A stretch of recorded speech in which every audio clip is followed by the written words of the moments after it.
네, 안녕하세요. 빅분기 필기 23년도 6회차 세 번째 시간 시작하도록 하겠습니다. 13문제 정도 진행하도록 할게요. 다음 중 설명으로 옳지 않은 것은 옳지 않은 거죠. 표본 분산은 표본의 분산을 의미하며 관측값에서 표본 평균을 빼고 지곱한 값을 모두 더한 뒤에 그 값을 n-1로 나눌 것이다. 이거 그냥 공식이죠. 모집단에서 표본을 뺐어요. 그럼 우리 이거 어떻게 한다고 했어요? 실제 값에서 평균값 빼고 그 다음에 이거죠. 이거는 이제 가소평가되는 거를 보정해 주는 건다. 그쵸? 이거죠. 네, 그리고 추출한 표본의 n이 충분히 크면 30 이상 모집단 분포의 모양에 상관없이 추출된 표본들의 평균의 분포는 표준 정규 분포를 따른다. 이게 그거죠. 그 중심극한격리. 네. 표본 평균의 분포는 특정한 모집단에서 동일한 크기로 표본을 뽑아서 각각의 표본들의 평균을 계산했을 때 그 평균들의 확률 분포를 의미한다. 그러니까 이게 뭔 말이냐면은 저희가 이렇게 그래요. 여기 이미 그랬으니까 이렇게 해가지고 우리가 분산을 구해요. 근데 이걸 한 번만 해가 이걸 한 번 해서 이렇게 평균을 구하고 또 한 번 더 해가지고 평균을 구하고 또 해가지고 평균을 구하고 또 한 번 평균을 구해가지고 이러한 평균값들을 이렇게 모인 평균값들을 모아가지고 거기서 또 평균을 내는 거예요. 평균값들의 모임을 이렇게 뽑은 평균값들을 S라고 할게요. 그리고 이러한 S1, S2 이렇게 모이겠죠. 값들이. 그래서 이 X랑 이 얘들의 평균 이거죠. 이거를 이렇게 하는 거예요. 이거 말하는 겁니다. 네. 의 확률 분포. 네, 제가 설명해서 약간 잘못된 게 있었습니다. 그러니까 이렇게 해서 만들어 주는 게 맞는데, 해서 이렇게 만들어 준 게 바로 이겁니다. 근데 공식을 보면은 이거예요. 이거 했으니까 n-1 해줘야 되는 거 아니냐? 왜냐면은 가소평가 됐으니까 보정을 해줘야지라고 생각할 수 있는데, 그러니까 우리가 이상형, 그러니까 머릿속으로 생각을 한 거예요. 완벽한 세상을 생각한 거예요. 이렇게 집단이 있는데 우리가 그거를 무수히 많이 뽑았을 때 그 크기가 한없이 커지면은 정규 분포가 같아진다고 했죠. 그래서 그러한 상황을 우리가 생각을 한 거죠. 그래서 이렇게 표본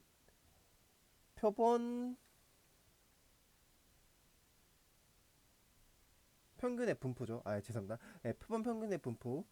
네, 표본 평균의 분포는 이렇게 되고 우리가 이제 진짜 현실에서 사용할 때는 이게 왜 위대하냐? 이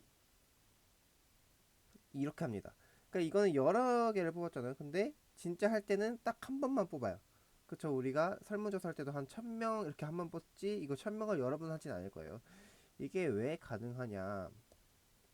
우리가 이러한 세상을 머릿속으로 완벽하게 딱 그렸잖아요. 그래서 이것이 진짜로 성립한다라고 생각을 하고 우리가 이거를 구한 다음에 이 n은 뭐냐면은 이 표본의 평균이니까 이거는 이렇게 돼 있을 거예요. 그쵸?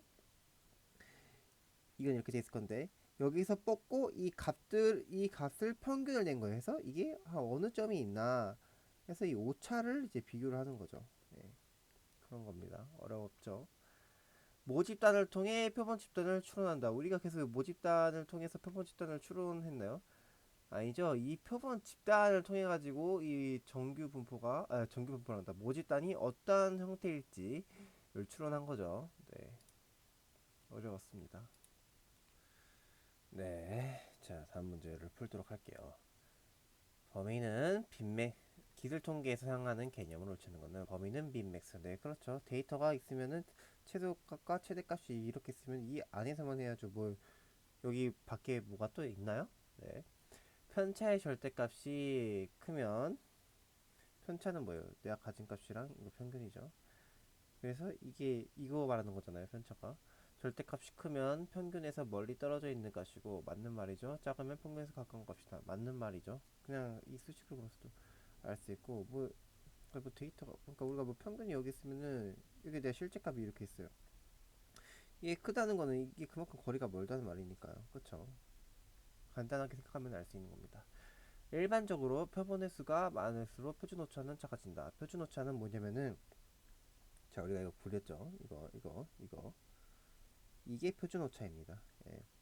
앞에서도 한번 언급을 한 것 같아요. 네, 그래서 이 n이 표본의 수라는 거는 이 n이잖아요. 이 n이 크면 클수록 어떻게 되겠어요? 전체적으로는 작아지겠죠. 그쵸? 4분위수라는 거는 Q1.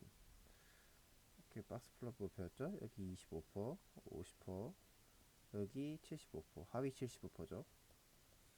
이게 Q1, 이게 Q2, Q1, Q2, 이가 Q3.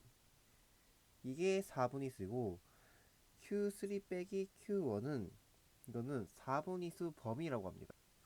네, 이렇게 하죠.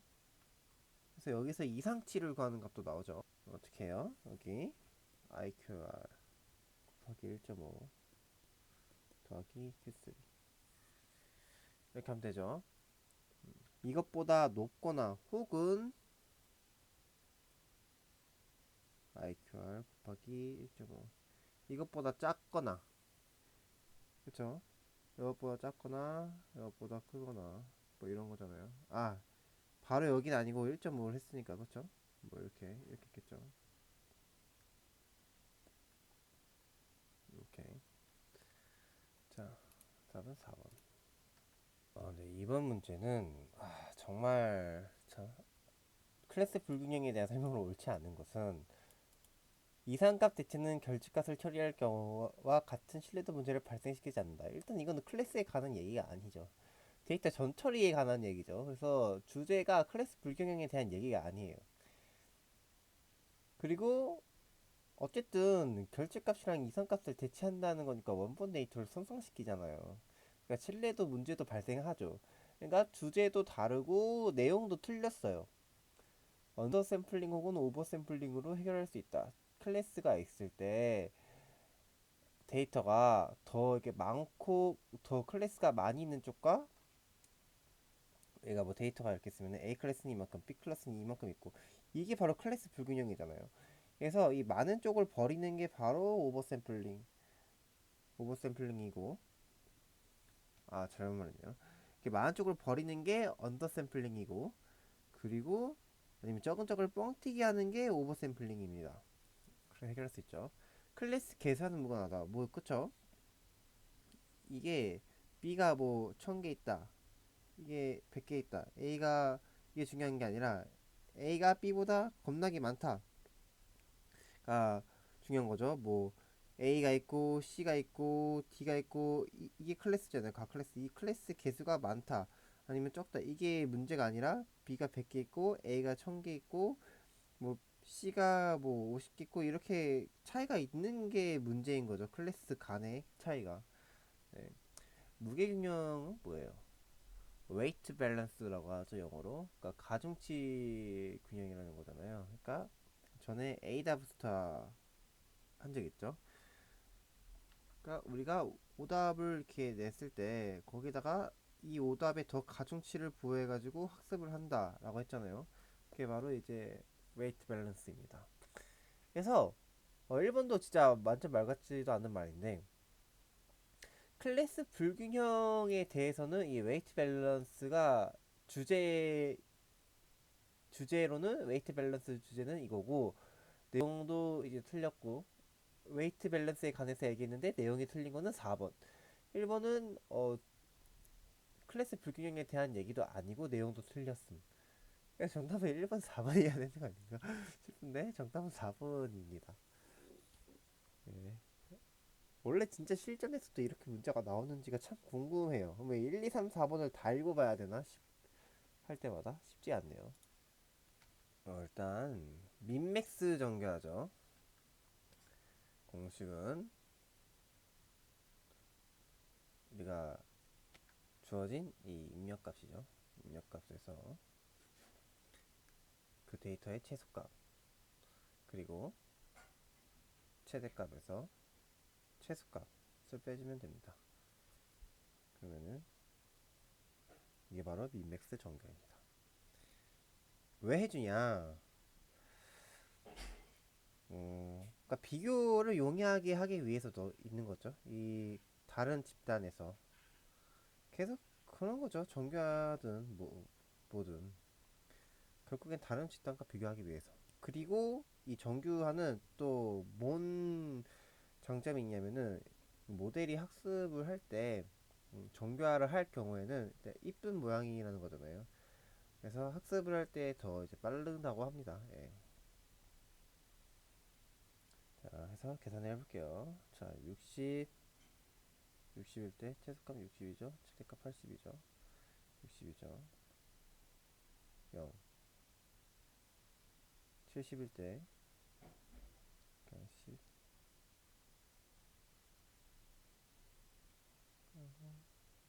20, 2분의 7. 80일 때는 20, 21. 그게 어떻게 70이 나와? 10이 나오겠죠. 2분의 1이죠. 네. 왜냐면은 이 민맥스 정교화를 할 경우에는 0부터 1까지밖에 안 나오거든요. 해서 답은 2.5. 해서 답은 1.5. 왜냐면은 합을 구하라고 했으니까 1.5가 정답입니다. 네, 이번에도 좀 어려운 문제. 뭐 다 어려운 문제죠, 그쵸? 라쏘 해기는 우리가 알고 있어요. 이거죠, 이거. 그러니까 필요 없는 변수의 영향력을 줄이겠다. 규제죠, 규죠. 에런 규제. 자, 이거 AIC. 이거는 뭐냐면은,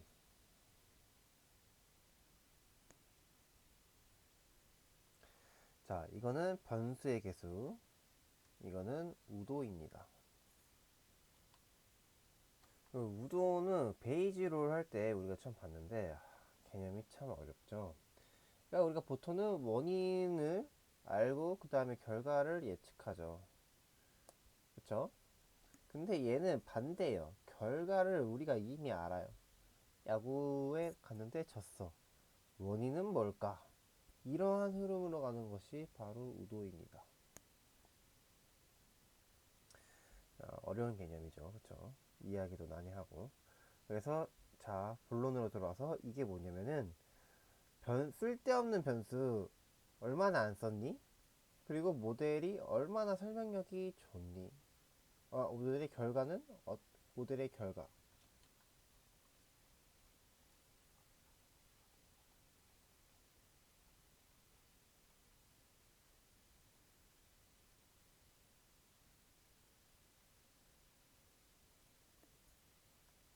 네, 결과를 얼마나 잘 맞췄는지에 대해서 얘기를 하는 거죠. 그래서 아무튼 평가지표예요. 평가지표고 4분위수 범위는 이거죠. 4분위수 범위 75%에서 25%에 해당하는 구간. 우리가 이거를 이용해 가지고 이상치를 탐색할 수 있어요. 맞아요. 맞는데 여기 우리가 회귀 진단치라고 되어 있잖아요. 이거는 무슨 말이야? 두 SY 이렇게 두 변수의 관계를 보겠다는 얘기죠.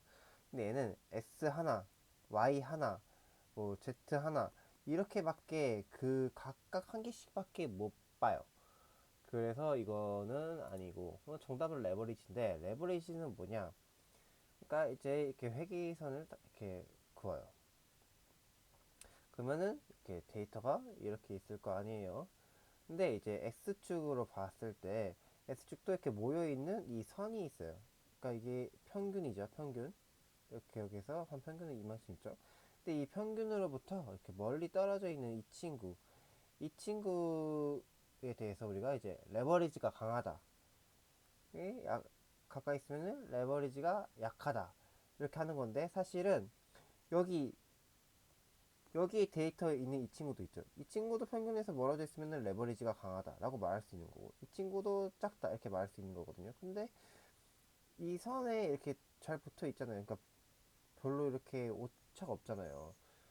그러니까 사실 레버리지는 이상치를 탐지한다 보다는 영향값 탐색 방법으로 이제 오는 건데 여기 이 위에 있는 얘들이 너무 답이 아니니까 그래서 정답은 레버리지가 이렇게 되는데 사실 이상값 탐지는 좀 아니다. 예. 왜냐면은 이것도 레버리지가 강한 거고 이것도 레버리지가 강한 거니까 이것만으로는 잘 모른다. 공식은 일단 공식을 그래도 한번 적고는 가야겠죠. 공식은 이렇게 생겼습니다. 이게 분모고요. 잔차죠. 얘는 어렵죠?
이거는 이거는 우리가 이제 많이 봐서 알죠, 사실은. 이것만 알면 되겠죠. 이거는 지금 내 데이터가 얼마나 흩어져 있는지, 이건 데이터 전체가 얼마나 흩어져 있는지, 그리고 얘는 음, 기본 점수라고 생각하면 돼요. 그러니까 이 전체 크기가 20이면 20분의 1만큼은 영향력을 주겠다 이 말입니다. 그 어떤 데이터든. 자, 데이터 이상값 발생 원인으로 일치하는 것. 일단 측정 오류는 데이터를 수집할 때 센서가 오작동하거나 아니면은 계측기가 고장나서 생기는 그러한 오류입니다. 처리 오류는 이제 우리가 데이터를 하나로 만들거나 뭐 처리를 하거나 할 때 이 값이 뭐 뻥튀기 되거나 꼬이는 경우를 말하는 겁니다. 그래서 이때도 이상값이 발생할 수 있겠죠. 보고 오류는 이제 사람이 이제 데이터를 이제 치다가 0을 하나 덜 넣거나 더 넣거나 아니면 숫자를 잘못 입력하거나 하는 그런 경우입니다. 이 표본 오류는 뭐냐면은 이제 모집단이랑 아무래도 표본은 다르잖아요. 그쵸? 그래서 생기는 모집단과 표본 간의 차이를 표본 오류라고 합니다. 제가 이렇게 알아보고 왔는데 보고 오류가 아니라 입력 오류라네요. 사람이 잘못 입력하는 거는 입력 오류다. 보고 오류라는 말은 없대요. 예, 보고 오류라는 말은 없다고 합니다. 그러니까 지금 쓸게요. 그러니까 이상값이 발생하는 원인이 7가지가 있대요. 7가지가 있는데 표본 추출 오류, 고의적인 오류, 일부러 테스트를 하려고 이상치를 넣는 거예요. 근데 입력 오류, 잘못 입력하는 거죠. 실험 오류, 실험 세팅이 이제 잘못됐거나 아니면은 조건이 뭐 통제되지 않은 상황에서 한 거죠. 측정 오류가 이제 아까 말한 계측기에서 뭔가 이상이 있는 거. 처리 오류는 이제 데이터를 병합하거나 추출, 파이프레 등 파이프라인을 그 전처리하는 과정에서 일어나는 어, 이상치 값, 네, 라고 합니다. 네, 그래서 이렇게 하나, 둘, 셋, 넷, 다여 하고 하나 더 있네요. 자연 오류. 에러는 아닌데, 그러니까 자연적으로 발생한 진짜 진짜 자연적으로 발생한 거예요. 뭐 어쩜 뭐 갑자기 뭐 키가 막 3m인 사람이 태어날 수도 있죠. 그런 거 진짜로 그러한 경우 뭐, 뭐 실수가 아니라 진짜로 그러한 경우 이렇게 7가지가 있다고 합니다. 이상값 처리에 대한 설명으로 옳은 것은 이상값은 빈도에 비해 영향력이 작으므로 분석에서는 무시한다. 자, 위에를 다시 볼게요. 자, 이러한 데이터가 있어요. 이상값이라는 거는 결국엔 이런 얘들이잖아요. 좀 떨어져 있는 얘들, 그쵸? 위든 아래로든 떨어져 있는 얘들인데, 이런 얘들 때문에 이러한 선이 이렇게 될 수도 있는 거고, 이렇게 될 수도 있죠. 그러니까 영향을 줍니다. 그쵸? 삭제 시 데이터가 작아져 분산은 커지고 평행이 발생할 확률은 낮아진다. 자, 이렇게 값을 보세요. 이 이상값이라는 거는 평균에서 좀 멀어진 얘들입니다. 그쵸? 멀어진 얘들이에요. 얘를 삭제하면은 이 분산이 결국에는 이 좀 더 쪼밀해지겠죠. 그쵸? 그쵸? 아, 분산 구하는 우리 공식 이거 다 알잖아요. 그쵸? 이거 들어가잖아요. 이거 표본시더니 이거 하고. 그러니까 결국엔 이 값이 분산에도 영향을 준다 이거죠. 하고 평양이 발생할 확률은 자 보세요. 여기 이 점이 있어요. 그러면 얘가 데이터를 학습하기 위해서 뭐 이렇게 뭐 됐다고 해요. 근데 얘를 이렇게 학습했다면은 제가 이거를 딱 삭제했어요. 그러면은 이렇게 돼 있는 거를 다시 이렇게 이렇게 그리겠다는 거잖아요. 이렇게 돼 있던 거를 즉 우리가 이 고정관념을 가지고 평양이 이제 높아지는 거죠. 그쵸? 그 예전에 했었죠. 평양이 높아지면은 가소적합, 낮아지면은 가대적합 할 때 얘기를 했습니다. 결집합 처리에서 사용하는 단수대치법과 다중대치법을 사용할 수 없다. 왜 없어요? 단순대치는 민, 맥스 아니면 중앙값 뭐 이런 채빈값 뭐 이런 예대로 그냥 넣는 거고 채빈값 다중대치법은 우리가 모델을 써가지고 예측을 해가지고 한 데이터를 5개 정도 뽑은 다음에 각각 넣어보면서 떤게 적합하다 하면서 이렇게 좀 더 복잡하게 하는 겁니다. 평균값, 평균값 대체도 결집값 대체와 같이 신뢰성이 저하되지 않는다. 평균값 대체도 결집값 대체와 같이 신뢰성이 왜 저하돼야죠? 저하돼야죠. 어쨌든 데이터를 손봤으니까 신뢰성은 원본보다는 떨어지겠죠. 답이 없네요.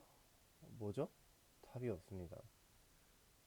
어, 답이 없는데 평균값 대체도 그러니까 신뢰성이라는 게 어쨌든 평균값 대체도 결집값 대체와 같이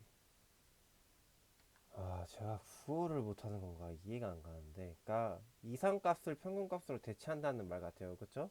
근데 그게 결집값 대치처럼 신뢰성이 저하되지 않는다라는 말 같은데 저는 이제 원본 데이터를 생성하면 당연히 신뢰성이 저하되지 않냐라는 말로 했는데 그게 아니라 모델가 어쨌든 결집값이랑 이상값은 그 모델을 학습을 돌릴 때 그 안 좋잖아요. 그래서 우리가 뭐 이러저러한 기법을 해가지고 어쨌든 채워 넣는 거잖아요. 그러니까 모델을 학습시키는 측면에서 봤을 때 이제 이렇게 대체를 하는 것은 신뢰성을 좀 높이는 행위다.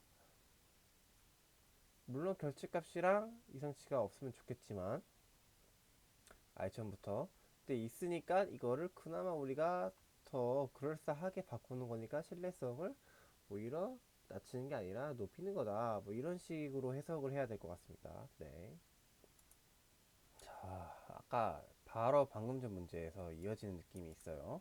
결집값 처리 방법에 대한 설명으로 적절하지 않는 것은 완전 삭제법, 결집지분만 없애지 않고 결집값이 있는 데이터 행 전체를 삭제한다. 맞는 말입니다. 관측된 값의 평균값으로 대체한다. 평균 대치법이죠. 자, 이 평균 대치법은 아까 전 문제에서 단순 대치법에 해당하는 거죠. 그쵸?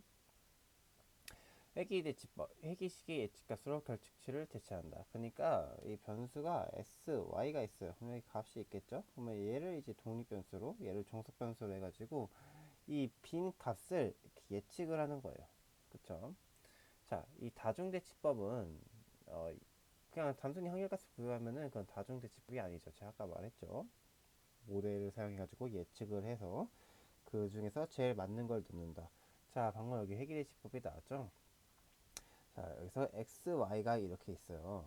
여기가 이제 여기 빈칸이 땅땅 뚫려 있다고 합시다. 그럼 일단 대충 평균 값을 넣어줘요. 그리고 나서 얘를 이제 독립으로 얘를 종속으로 합니다. 그래서 관계를 이렇게 살펴요. 살핀 다음에 그러면은 어떠한 뭐 이러한 관계가 나오겠죠? 그러면은 여기 해당하는 뭐 x1 값이 나올 거예요. 여기 s1을 이렇게 바로 넣냐? 그렇지 않고 s1에다가 노이즈를 어느 정도 넣어요. 뭐 플러스 0.2, 뭐 마이너스 0.1 이런 식으로 해서 이렇게 만들어진 값을 이렇게 넣어보면서 이제 시뮬레이션을 돌리는 거예요. 여기도 뭐 그러겠죠? A 하고 B 뭐 이런 식으로. 이게 바로 다중대치법입니다. 네. 자, 한번 봅시다. 일단 데이터를 이제 전처리할 때는 정제, 통합, 축소, 변환 작업이 일어나는데요. 정제를 할 때는 결측값, 노이즈, 이상값 등 데이터 오류 요인을 수정해 주다. 그러니까 뭐 제거한다, 수정한다, 뭐 같은 말이겠죠. 음.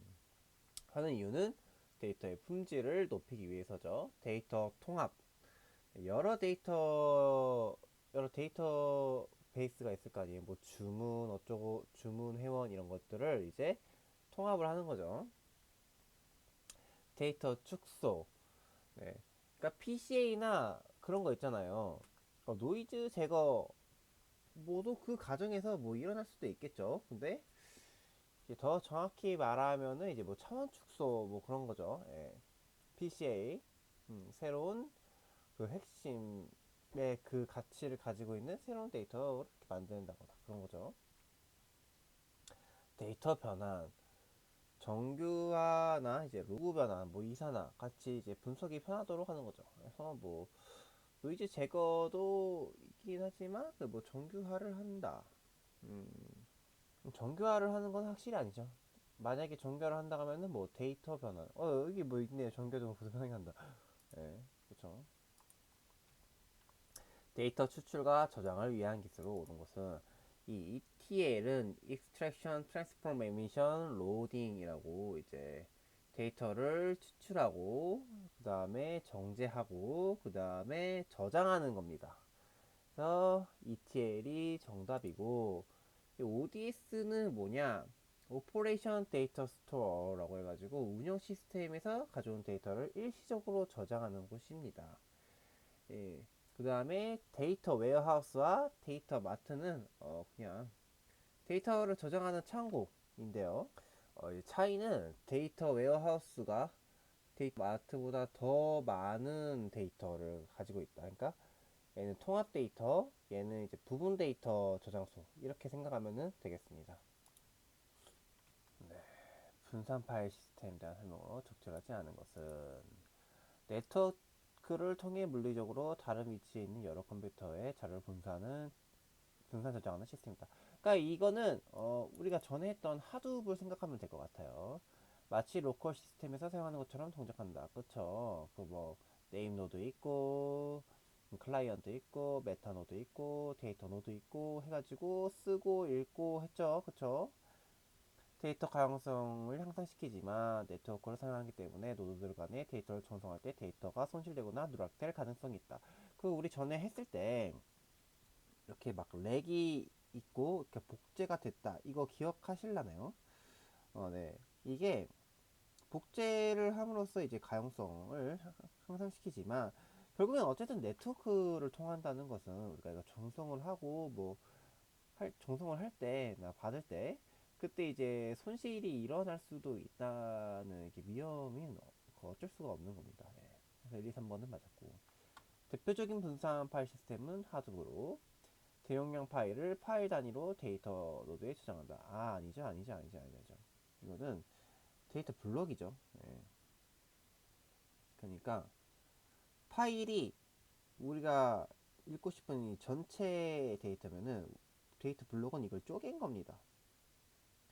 그래서 이렇게 쪼개했을 때 장점은 뭐예요? 여기 이 용량이 500이고 얘가 1TB라고 해요. 그러면은 이거를 넣기에는 얘가 용량이 너무 얘보단 작잖아요. 그래서 이걸 쪼개가지고 이렇게 넣는 거예요. 뭐 이렇게 이런 식으로 뭐 이렇게 넣는 겁니다. 이렇게. 그러면은 읽을 때도 이렇게 병렬적으로 처리할 수도 있어서 속도도 더 빨라질 수도 있겠죠. 이거는 진짜 그냥 생으로 암기를 해야 되는 영역인데요. 일단 분석 준비도라는 게 있어요. 해당 기업의 분석 수준을 측정을 하는 건데 준비도가 있고 뭐 성숙도가 있어요. 근데 자, 분석 업무도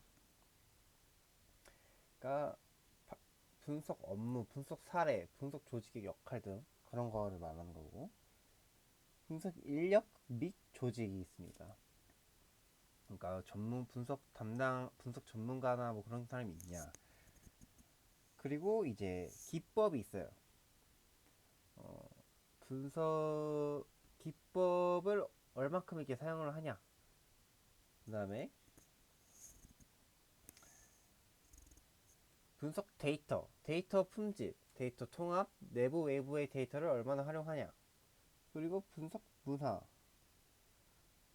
경영진이 이걸 하고자 하냐. 그리고 이러한 분석을 하는 분석한 걸 공유하는 그런 문화가 있냐. 그리고 IT 인프라. 그러니까 전용 이게 뭐 스토리지나 뭐 서버가 있냐 뭐 이런 건데 그래서 이거를 이제 외워야 되잖아요 결국은. 저는 이제 업무 인력은 기대도 하지 않는다. 문화생활만 인정해줘라. 약간 이런 식으로 외우면 좀 더 쉽게 외우지 않을까. 그럼 이제 분석 성숙도도 있습니다. 이것도 결국엔 어쩔 수 없이 외워야 되는 건데. 자, 일단 비즈니스 부분, 조직 및 역량 부분, IT 부분, 분석 부분이 있습니다. 비즈니스는 조직이 하고 IT는 분석가가 하고 죄송합니다. 네, 일단 비즈니스는 얘가 포함되어 있는 게 분석 성과 평가나 아니면은 전략 이런 거 전략을 다루는 거고 조직은 분석하는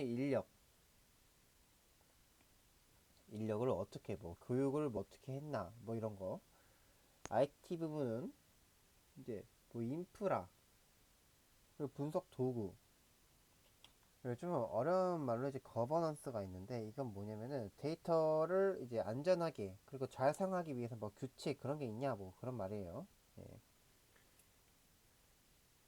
그 다음에 이제 분석은 아까 그냥 뭐 말 그대로 분석입니다. 뭐 분석 기법 혹은 뭐 데이터 품질 뭐 분석하는 그 모델 뭐 그런 거 분석에 관련된 거 이게 성숙도 그러니까 뭐 준비도에서 약간 더 좀 더 디테일하게 보는 거죠. 예.